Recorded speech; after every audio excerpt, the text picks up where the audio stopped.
Hello, welcome to part 2 of the Goal Refresh Challenge. I'm so excited to continue this journey with you. If you've clicked play on this video, I hope that you have finished exercise 1 or part 1 of the challenge where you took stock of all of your goals for the year, where you're at, what you've learned, what is going well, and have all that information ready to go.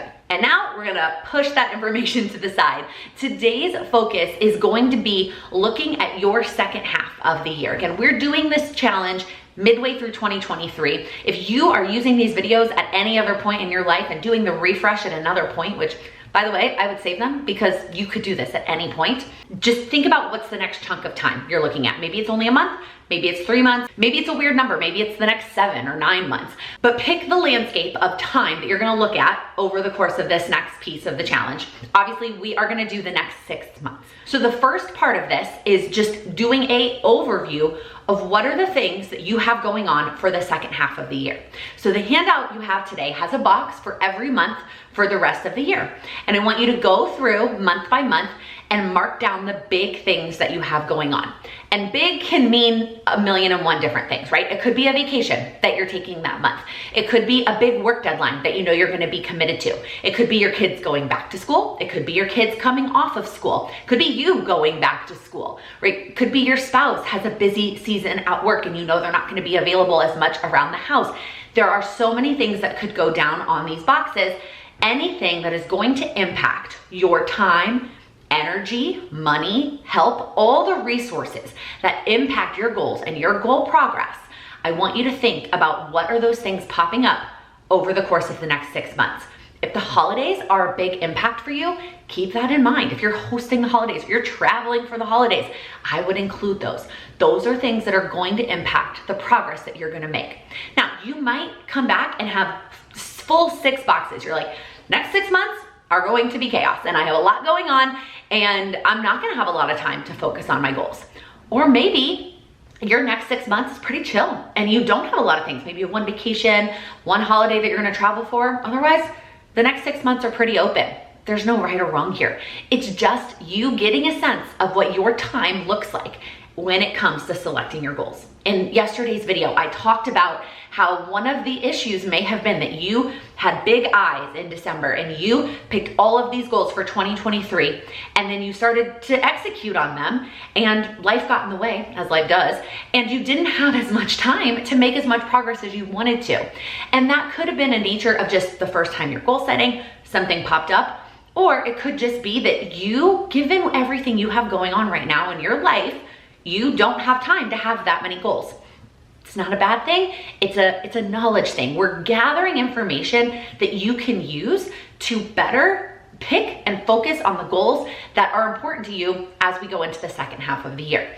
So I want you to click pause, maybe turn on some music that you're excited about, and I want you to fill out those top 6 boxes. Okay, the next question I want you to ask yourself is, what else could impact your goal progress? So what I mean by this is not necessarily something that's tied to a specific month, but something that could start to impact your goal progress because it's going to impact, once again, one of those resources. So I keep using my personal example of pregnancy. That is the current phase of life that I am in, and that does have a timeline, but timelines that I don't necessarily know, minus the estimated due date, but I don't necessarily know exactly when all of those things, how I feel, etc., that are going to impact. But I can kind of start to guess how things are going to shake out, right? Leading up to the estimated due date, my energy levels are likely going to go down, and so the energy I have to work on my goals is going to be less.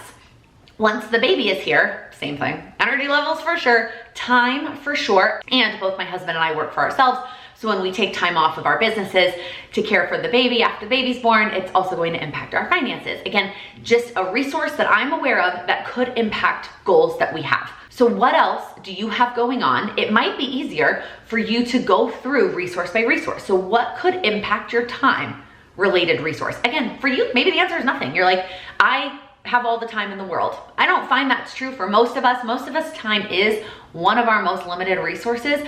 An actual physical location is another resource I've talked about before. If you're gonna be out of town for an entire month, that could impact your goal progress as it relates to like a household goal. So going through the resources and thinking just at a glance, again, this is not rocket science. I'm not trying to get you to write down like on September 15th, I am going to have lower energy and therefore it's going to impact my goals. Like, you don't know that. And I am not asking you to think about that and predict those things. What I'm asking you is to just think about what are all of the things that you have going on right now in your life, whether they are dated specifically, which that's what the top part was for. This open box is just meant to help you think and have a space to brainstorm the other things and resources that could impact, could being the operative word. They may not, they may impact a lot or they may impact a little, but could impact your goal progress over the next 6 months. And then the last question I want you to answer is how many goals can you prioritize? Based on everything you wrote in those boxes above, how many goals do you feel comfortable prioritizing?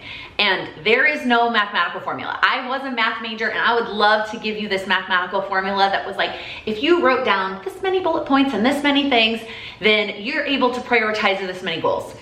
But there is no one right answer. There's a lot of factors that are involved here. The first one obviously being how much you wrote above. If you have very filled to the brim boxes, keep that in mind when you're picking a goal number. If you have empty boxes, keep that in mind as well. Another thing that can impact this number is what kind of goal setter are you? We really tend to fall into two camps. One is the person who sets a lot of goals and likes to have variety and make improvements and progress in lots of different areas, but that progress is going to be slower. Just naturally, the more goals you have, the slower your progress is going to be. Again, not a bad thing, just a fact, just something that you need to be aware of. But if you're somebody who tends to get bored easily and you like to have a variety of action steps, this might be a better fit for you. The other camp is someone who really prioritizes on a small number of goals, like 1 to 3 goals. You like to get really in depth on those goals and make massive progress on a smaller number. This can be really good for you if you have, again, 1 or 2 areas that you really want to see big change in and you want to really be able to focus and direct all of your resources towards that change. The other thing that can impact the number that goes in this box is the size of your goals. And I don't mean size in terms of big or smaller impact. I could go on and on about how there really is no such thing as big goals and small goals. What I really mean is the amount of resources that that goal is going to take up, time, energy, etc. And if you have goals that are going to take up a lot of that, then your number probably needs to be on the lower side. Whereas if you have goals that are a little bit shorter term or things that don't require as much time and energy, it's either a tracking thing or it's just something that is going to take up less effort, then you can probably have a higher number in that box. I don't even necessarily want you to be picking the exact goals from yesterday that you are going to be prioritizing. I just want you to get a feel and pick a number that you would feel comfortable prioritizing. If you're not ready to give me an exact number and you want to do like 4 to 6, that's totally fine. But I want you to fill in how many goals do you feel comfortable prioritizing for the rest of the year. Hopefully today's exercise takes you a little bit less time than yesterday's. And if you have any questions related to it, make sure you join us on our live tomorrow. And then keep an eye in your inbox for the last day of the challenge coming your way.